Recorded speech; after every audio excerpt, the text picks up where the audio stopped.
your entire world would change. You hear the word God, the word Jehovah, the word Lord, the word Jesus, the word Christ, and you think of something other than yourself, one that is greater, one that you would worship. Tonight it is my purpose to show you that God and the eye of man are one. When you say, I am, that is the God of Scripture.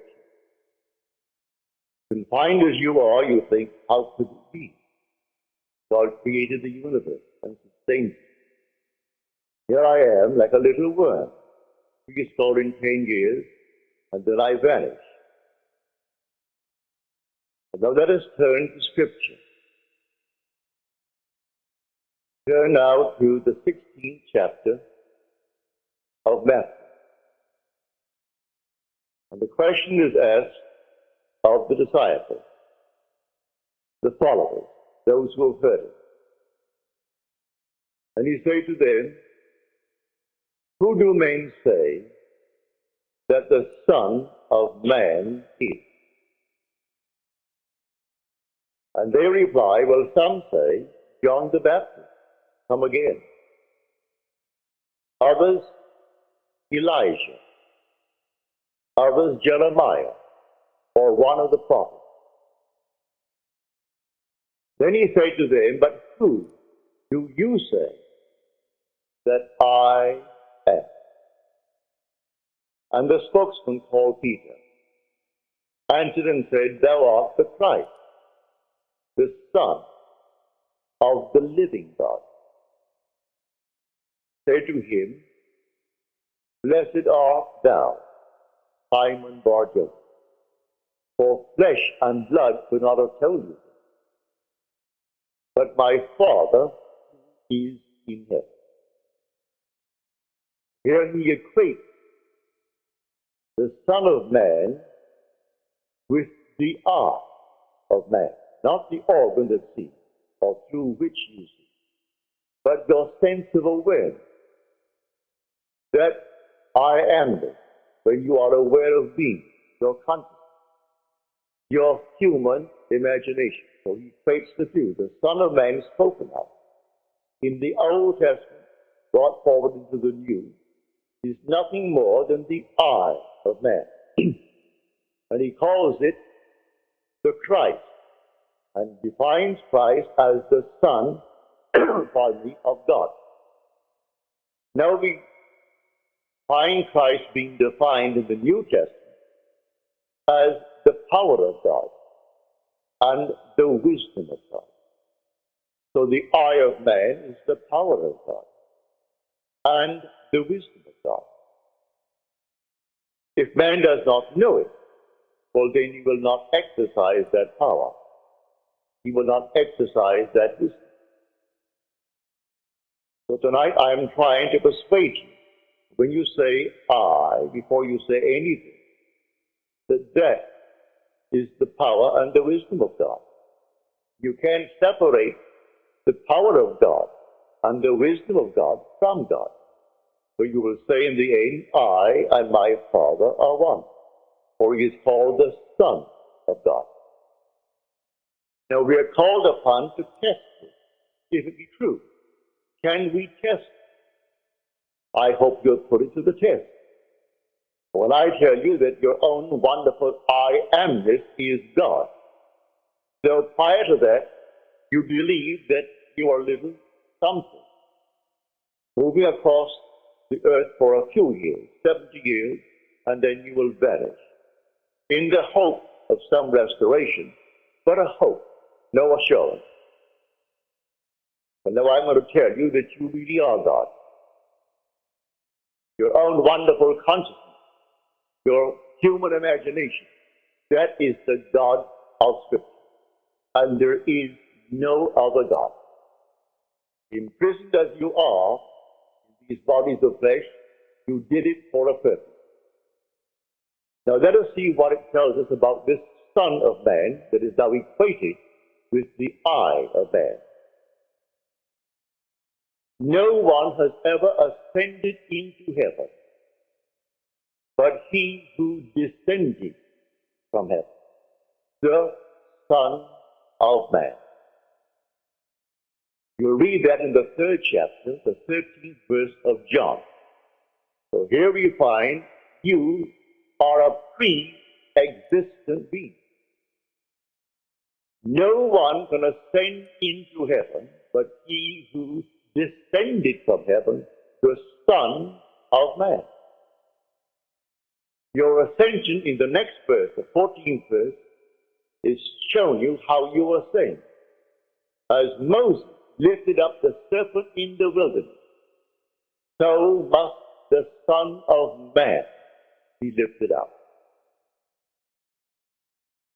That's all imagery, and yet it is true. You descended into generation in a world of death, where everything begins, it waxes, it wanes, and then it disappears. But there's something in you, clothed in this garment that does die, that is pre-existent, and its home is heaven, which is harmony. You gave it up completely. You aren't pretending that you're a man. You descended into man. You became man. With all the weaknesses, all the limitations, all the restrictions of man. To experience this world of death and decay. There will come a moment in time that you will ascend from this restriction, taking with you the free that is yours because of this restriction. And you will ascend in the same manner that Moses lifted up the serpent in the wilderness. That was an adumbration. That was a foreshadowing.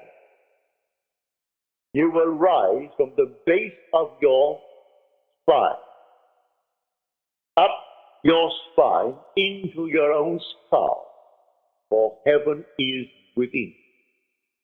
And you will rise like a fiery serpent, without any loss of identity. The form you wear, I hesitate to describe it. I will tell you that your face is human, your hands are human, your voice is human, but do not ask me to describe the body that you wear. It's infinite power, infinite wisdom, and yet it is a form. You are that fiery being that descended, not because of anything that was wrong when you descended. The fall is not because of any mistake on our part. It's a predetermined plan to come down into the world of death and decay and overcome it. If coming down, wearing these garments, we knew who we were, pretending that we were men, we could not accomplish it. Any more than an actor on the stage, pretending that he is Hamlet, can actually play that part.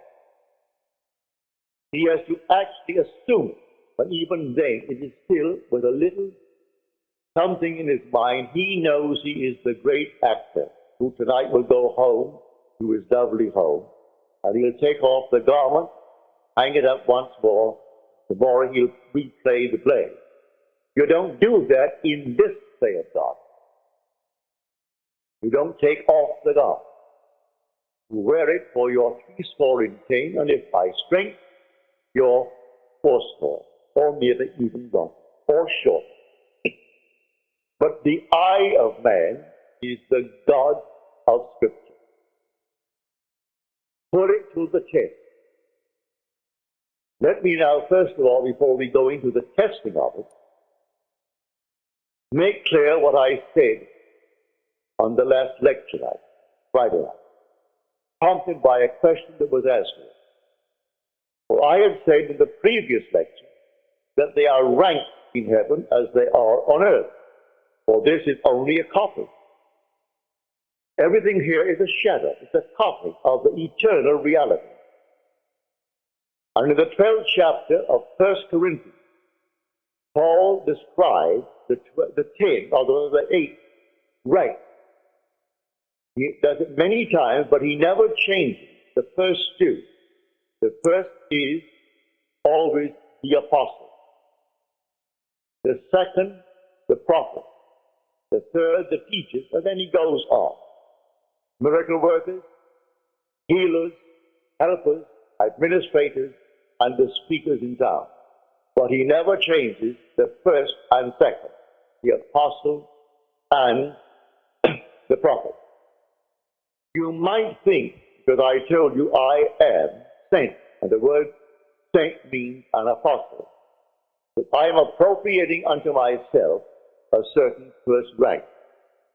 But now, to put your heart at peace, I'm going to quote the 11th chapter of Romans. As of old, or there are always a remnant of old, and the remnant simply means the elect of God. You're not elected because you're born by accident into some ethnic group. Has nothing to do with them. A descendant of Abraham after the flesh is not necessarily the elect of God. You are chosen from any race, any nation, any religion. Well, how the choice is made, no one knows. It remains the Father's secret. But Paul qualifies it in this manner. There is a remnant to this day, called by grace. And if by grace, then it is not on the basis of works. Otherwise, grace would no longer be grace. Therefore, no one who is called and sent can brag. If he brags, he is not sent. Because it's all by grace. He didn't earn it. It's not by merit. It is simply a secret known only to the Father. So when we are called, incorporated into the body of infinite love, who is God, and then sent, that no one who is sent raise a finger to brag, to boast, for it is all by grace. Read it in the 11th chapter, the 5th and 6th verses of Paul's letter to the Romans. So now I have stated that. So do not think for one moment when I tell you I have been called and sent that in any way I am trying to act superior. For there is no intrinsic superiority to those who are called. Now he uses an analogy I do not think adequate, but you can read it in the book itself. He uses the analogy of the human form, that not all are head, eyes, nose, teeth, and so on. But that is a weak analogy. Nevertheless, he uses that to show you the different parts in one body. But now to come back to make this a very practical night. Believe me, that when you say I, before you say I am John, I am Bill, I am this, I am that, I am the other, you are declaring yourself to be. And that sense of being is God. That's God. Now what are you going to put on? All things are possible to God. All. You could say now, as you're seated here, after first affirming that I am, you could then assume that I am, you name exactly what you want. If you believe what I tell you about your own I amness and remain faithful to what you have assumed, that assumption will harden into fact. When you say, in the true sense of the word, you do not pray to any external God. That was my command when I was sent down with the blue blood. Has nothing to do with the social structure of the world. It has only to do with church protocol. All external worship, all ceremony, everything that leaves the individual outside of himself. You put a little cross on the wall or the Morgan dial and then bow before it and see it as something external is not what Scripture teaches. Buried in the Old Testament, there is a pattern. So he said, taking the 12, we're going up to Jerusalem. And everything written about the Son of Man, which is the eye of man, will be accomplished. But they did not understand what he said. It was beyond their ability to grasp. He is going up, and only the one who has experienced Scripture, which means he has actually resurrected the pattern, playing the part that is the central part of Scripture. He resurrects the pattern, all within himself. He plays all the parts. He is the one who is born from above. He is the one who comes out of the grave, unassisted. He is the one whose three witnesses bear witness to his birth from above. He is the one they cannot see because he is now spirit, yet more real than all the flesh in the world. He is the one who actually sees his son, David. David calls him father, and he knows he's David's father.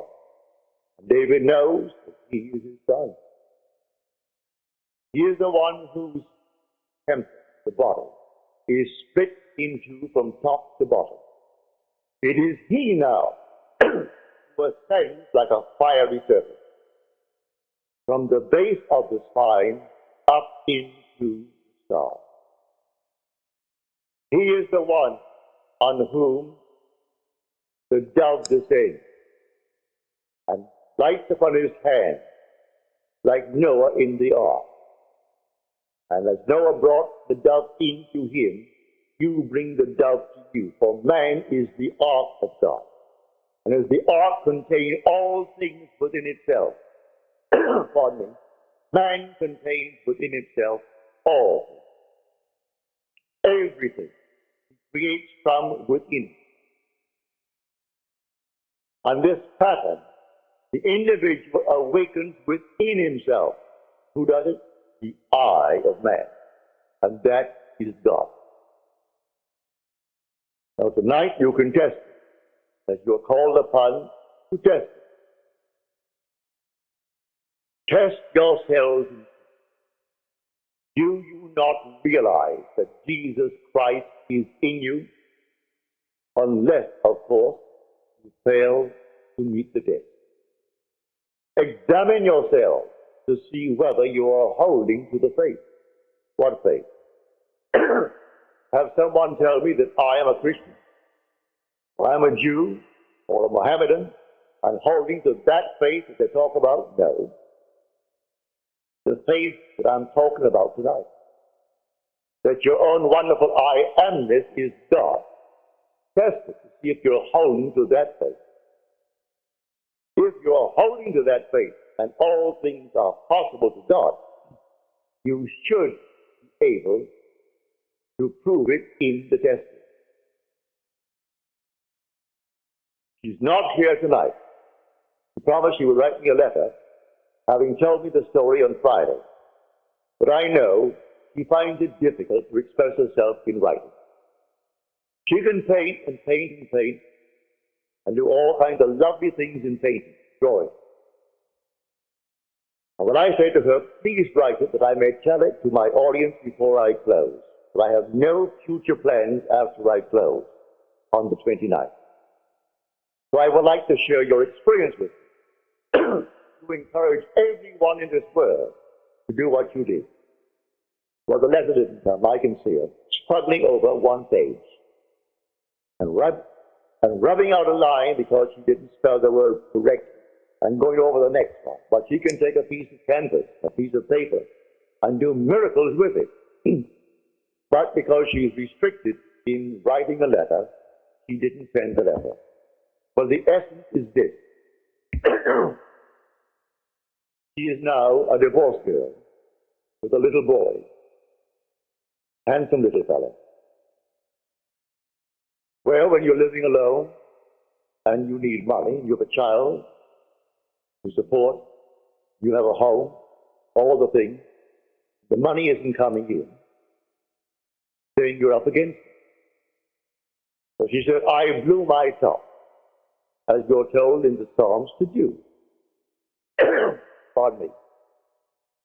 Then I applied this principle. I assumed that I had exactly what I need, plus and plus. Then I got a call from First National City Bank of New York City. Now that is the second largest bank in our country. Bank of America comes first, they are second, and Chase Manhattan is third. Giving me an order. He has no agent. This is an unsolicited statement. An order for $5,000, which he can execute and deliver within a month. Well, the First National City Bank of New York is not going to be hard-pressed to pay her immediately $5,000. If she called them and told them to pay it in advance, they would willingly pay in advance. And she said, I can execute that order in 1 month. But I want the details. I had hoped she would send me, as she promised last Friday, but knowing her restriction concerning the use of words. You can use the brush, use the pen, and use the pencil, but she's limited in the use of words. Eventually, she will send it, but I hope to have it by tonight. So I could give you exactly what she did. But this is what I did. Having convinced myself through experience, I have come to the conclusion, because I am aware that I am, that is God.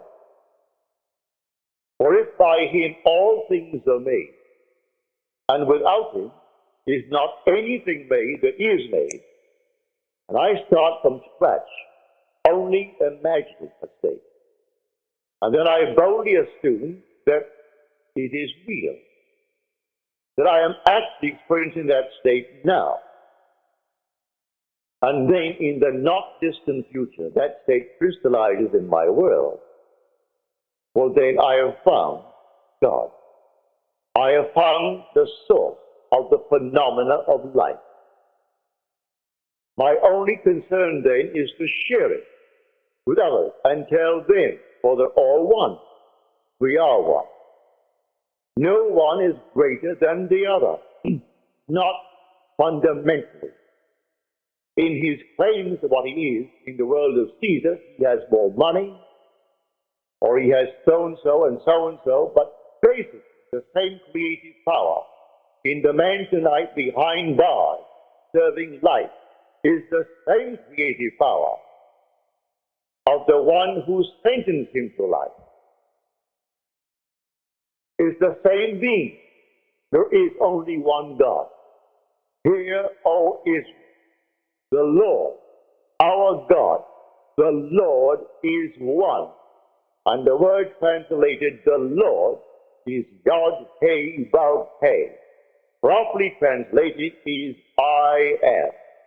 When you go unto the people of Israel, and they ask, what is his name? And you claim that the God of Abraham and the God of Jacob and the God of Isaac sent me. You say unto them, I am has sent me. That's my name forever. By this name I shall be known throughout all generations. But man finds it difficult keeping the tense, and so he speaks of thou art, or he is, and he never actually comes down to the fundamentals and knows that I am. I am the cause of the phenomena of my life, good, bad, or indifferent. I have to live with it and change my assumptions if I would change the world in which I live. But now, can I help a seeming other?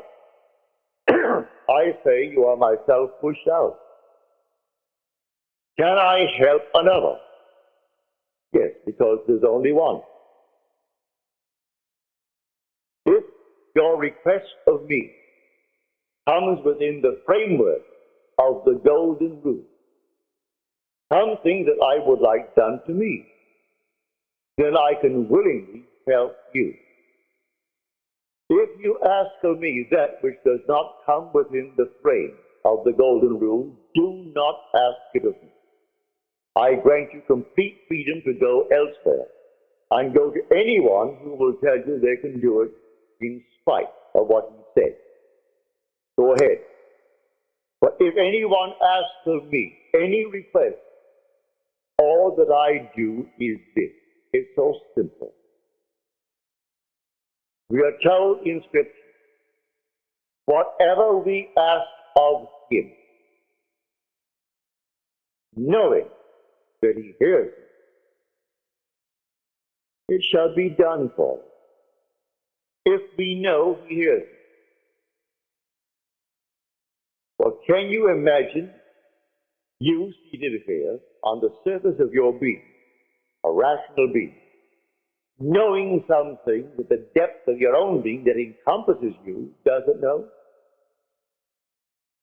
So you know, and you think, well, he doesn't know. Or read that in the story of Ezekiel. You read it in the 38th chapter. And these are the elders of Israel that went into the dark room.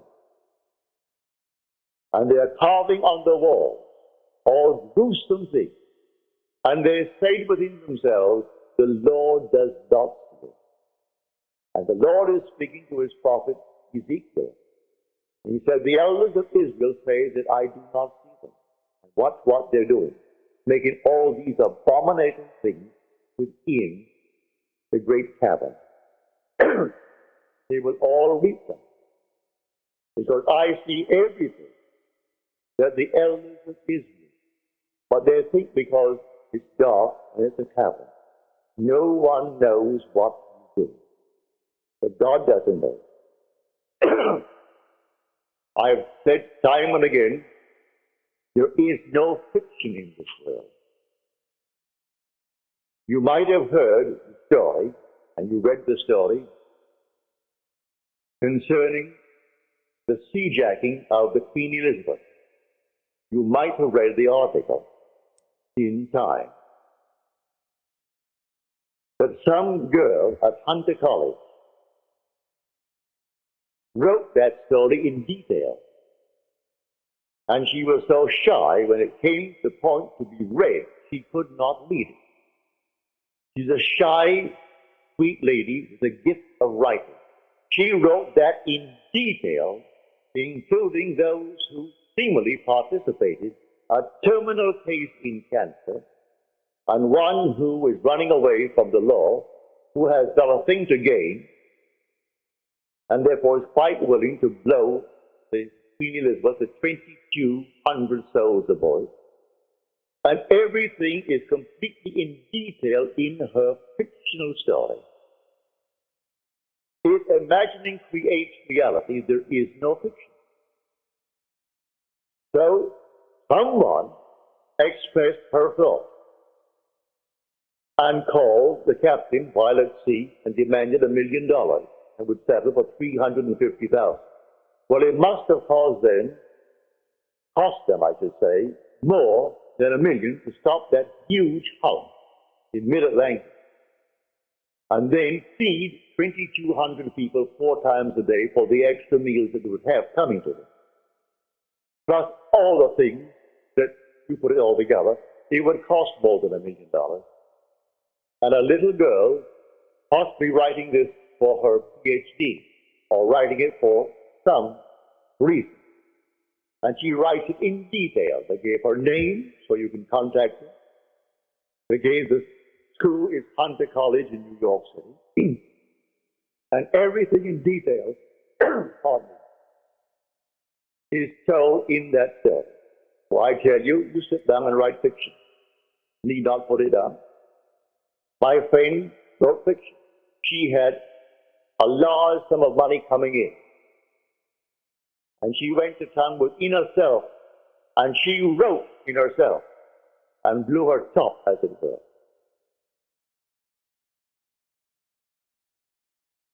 Thank you, Ed. Thank you. Didn't drink enough tonight.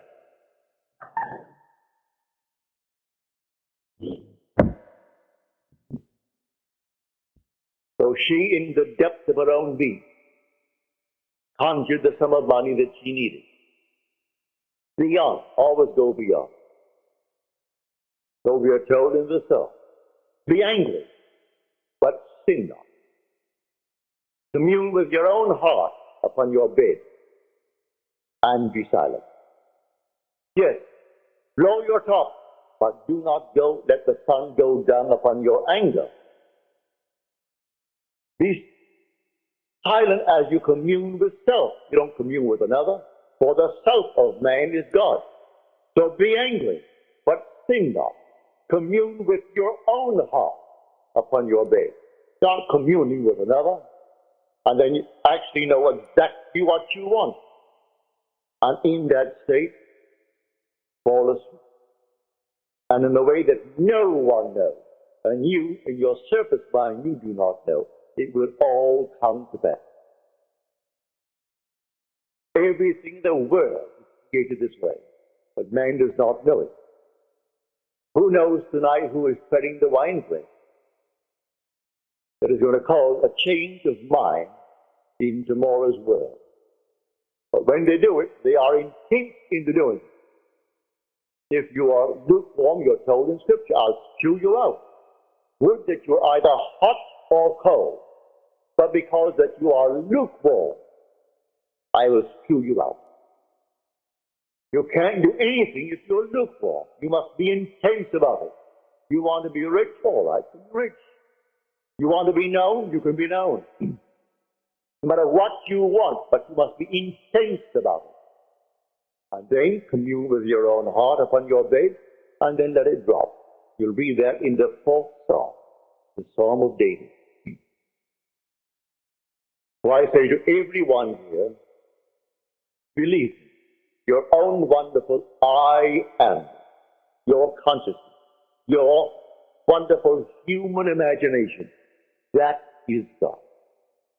And all that you behold, though it appears without, it is within, in your imagination, of which this world of mortality is but a shadow. So you can change the shadow if you change the object, for you are the light. That I am the light of the world. Change the object that you're holding within yourself and identifying yourself with it. Change that object, you're lighting up, and you'll cast a new shadow upon the world. So you say, I am, and you name it. And then you say, I am unemployed. No, I am gainfully employed. Making more than I've ever made before. Don't ask yourself how, why, and through whom. That is not your conscious reasoning mind's concern. If you take the intellectual background, educational background of those who are making top money in the theatrical world, I doubt that they could pass any college examination. I don't think they could pass any entrance examination to college. Yet they're making $1 million, $2 million a year. Do you think Bob Hope could pass today's examination for entrance into college? But all of his material is written for him anyway. Can't even write that. But he has millions, all right, because that's how he's bent. May I tell you? I know the background of the man. A friend of mine who is now gone from this world played in vaudeville with him. And he would borrow from my friend every week a sum of money because he had to go to that post office and buy a postal money order and send to his bank. He borrowed money that was interest-free because he was sending in money that was not interest-free. He had to send a certain sum of money every week, and he would send it into his account. And borrowed my friend Harry Webb, who had a band, and they played together. Not in the same act. Harry had his own act. He has a small band. Harry was the outgoing personality who didn't care about money, and so he wanted money. Hope wanted money. He would loan him the money. He always paid it back the next week and borrowed it again, because he had to have so much in that bank every week. And when they would go into a restaurant, and food was left over, like bread and butter, who took it all home? Bob Hope. Bob took all the buns, all the rolls, all everything that was there uneaten. He paid for it, and you paid for it. You don't want it, Harry, do you? No.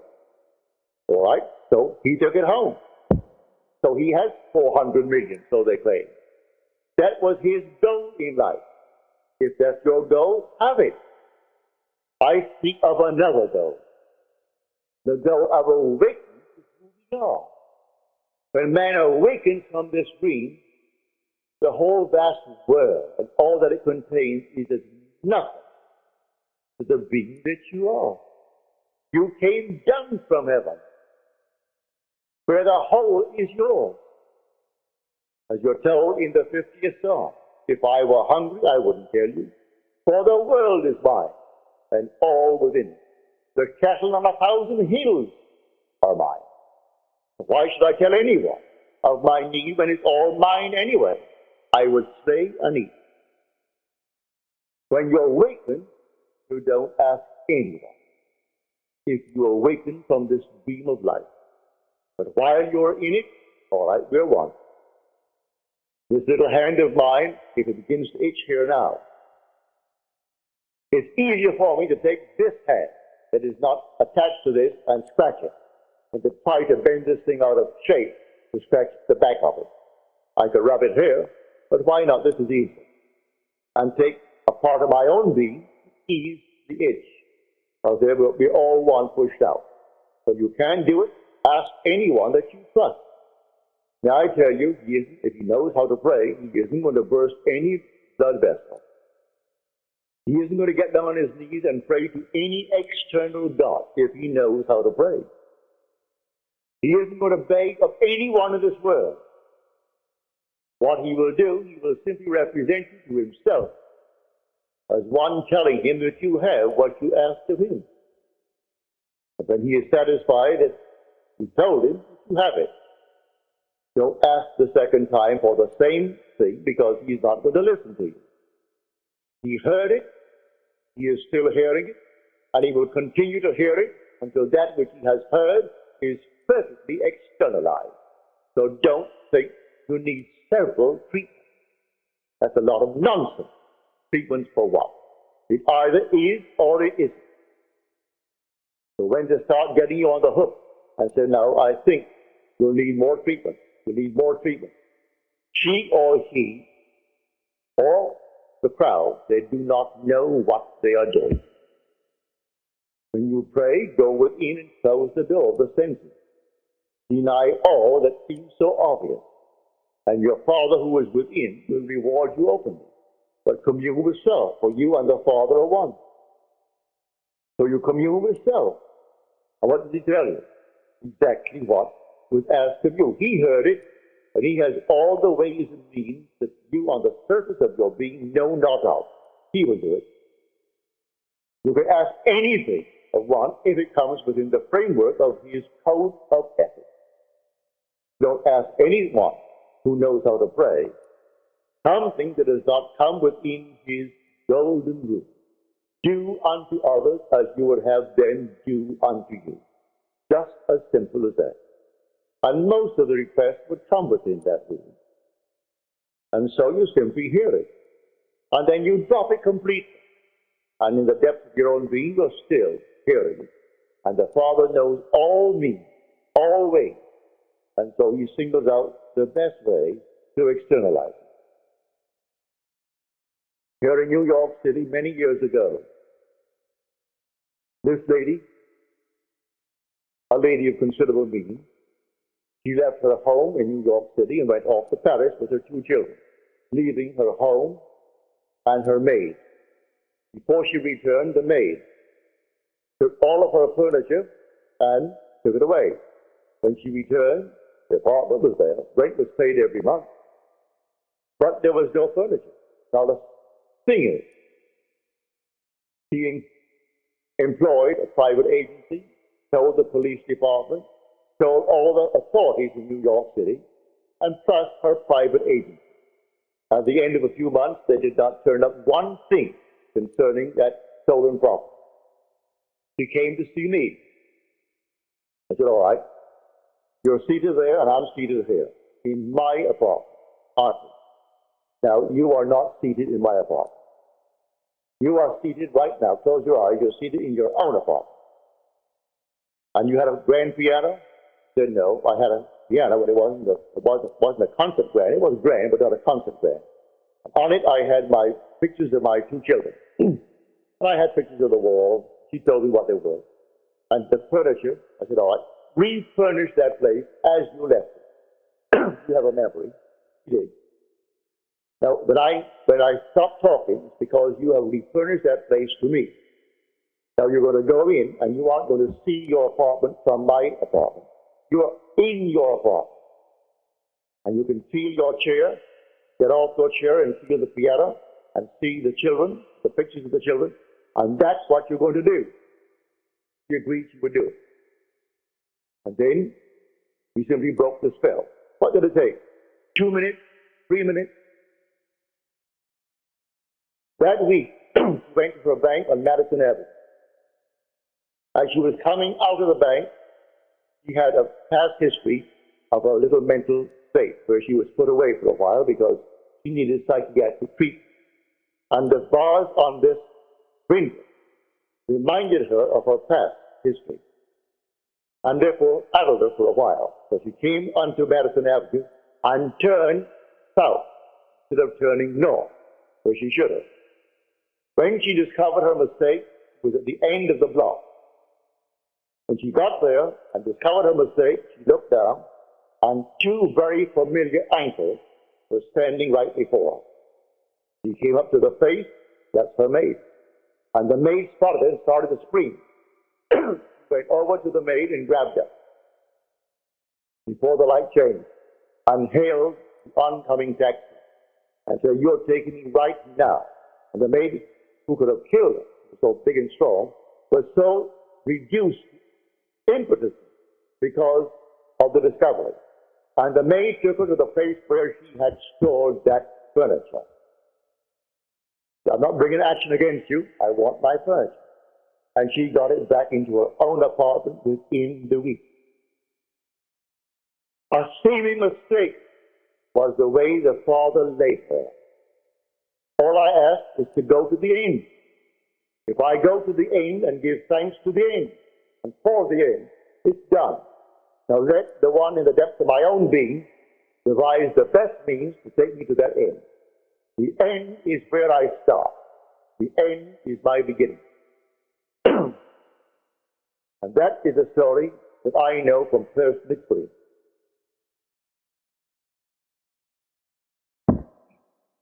So do not attempt to devise the means and tell the one that you ask, pray for you, how it should be done. He will lose all interest, turn his back and say, go elsewhere. You don't go into a doctor's office and tell him what he should do. You go to him because you trust him.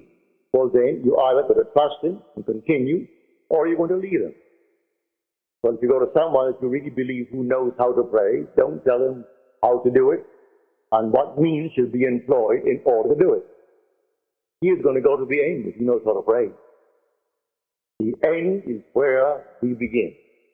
In my end is my beginning. And we're always ahead of our evidence.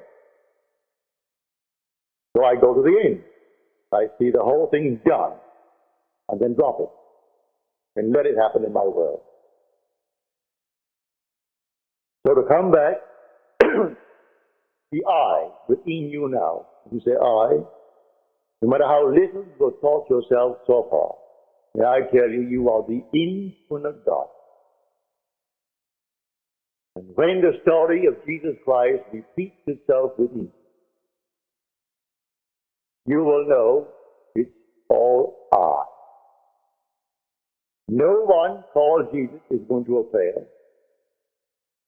He is not going to push any stone away from you when you come out of that tomb. And then you'll know the words of John.